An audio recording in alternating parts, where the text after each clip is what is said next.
Allez, c'est parti, je vais vous parler d'un nouveau thème, mes collègues de travail. Alors, on va commencer par ce que j'appelle les frères Nobita. Alors, les frères Nobita, ils sont trois. Déjà, ils s'appellent pas Nobita et ils sont pas frères. Ils partagent juste une apparence et un pseudo qu'on leur a donné. Donc, ce sont trois hommes japonais, assez minces, voire chétifs, avec des lunettes. On commence par Nobita 1. Donc, ce surnom de Nobita vient du manga Doraemon, dont le héros est un petit binoclard chétif. Et j'ai été surpris de savoir que mes collègues l'avaient surnommé ainsi. C'est pas moi qui l'ai appelé comme ça. Jusqu'à présent, moi je l'appelais le rebelle. Et vous allez comprendre pourquoi. Donc nous, on bosse dans un aéroport déployé tout en longueur sur une île artificielle.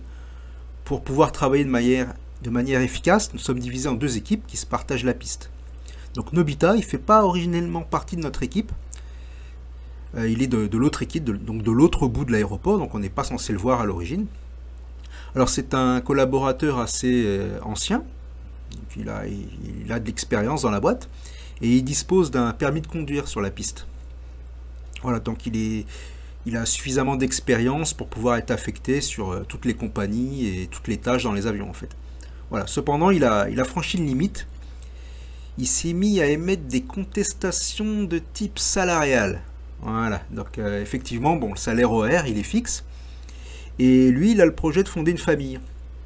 Or, quand on ne dépasse pas les 200 000 yens par mois, c'est dur, c'est compromis. Voilà, donc il grogne, il peste, il agace par ses petits commentaires. Voilà, résultat, il est transféré dans notre équipe où il connaît personne. Ou presque personne.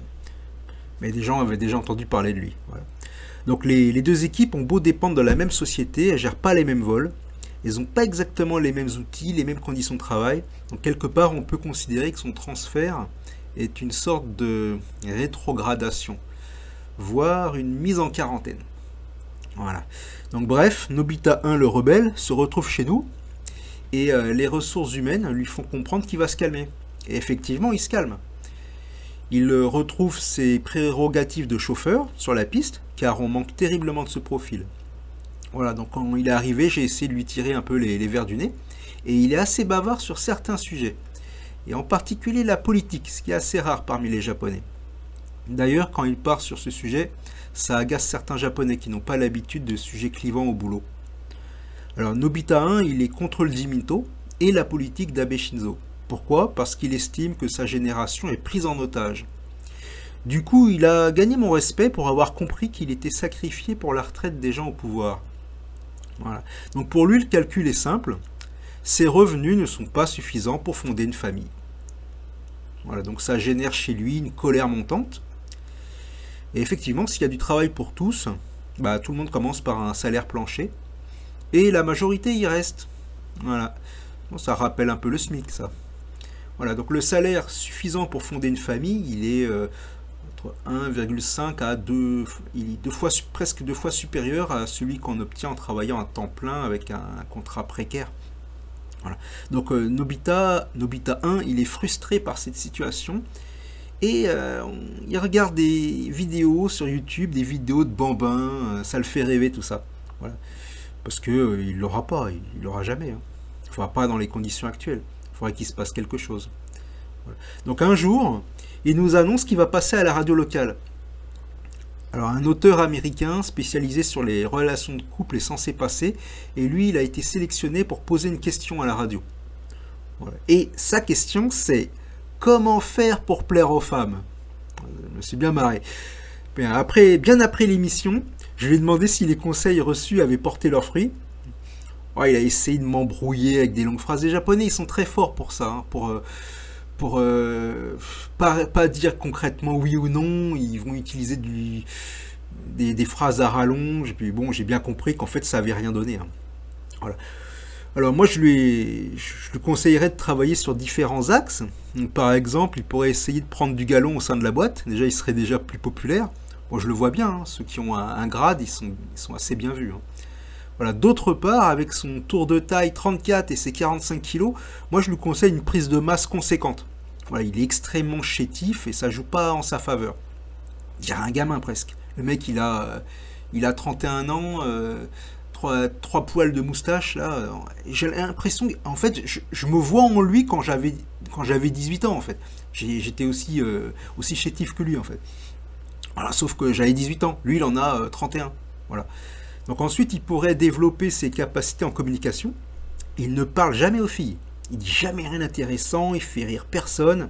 Ça manque de répartie en fait. Voilà, donc brun, sec, à lunettes, silencieux. Son profil il est assez courant au Japon. Donc c'est pas très intéressant pour les femmes japonaises. Donc ça le fait passer vraiment inaperçu.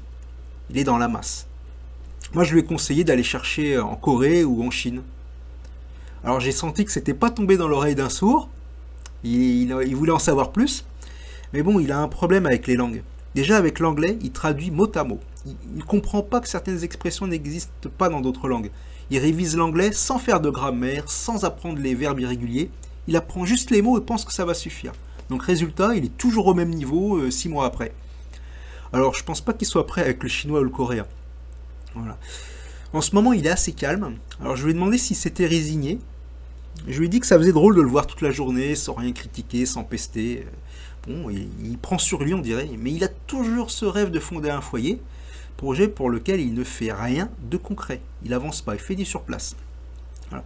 En plus, il agace un peu les collègues femmes au boulot avec cette habitude qu'il a d'aller aux toilettes au moment où tout le monde est dans les véhicules, alors que le travail vient de se terminer, pour un retour au vestiaire. Voilà, parce que le vestiaire, il n'est pas sur la piste. Il faut qu'on quitte la piste. Voilà, donc on a 3 véhicules. Tous les chauffeurs sont dans le véhicule, ils attendent les gens, sauf lui. Voilà, et donc il est aux toilettes et il prend son temps. Voilà, donc ça agace tous les gens qui veulent rentrer, surtout les filles. Voilà, donc voilà pour ce profil de collègue. Je vous parlerai la prochaine fois de Nobita 2 et Nobita 3 qui sont aussi spéciaux à leur façon. Allez, à plus!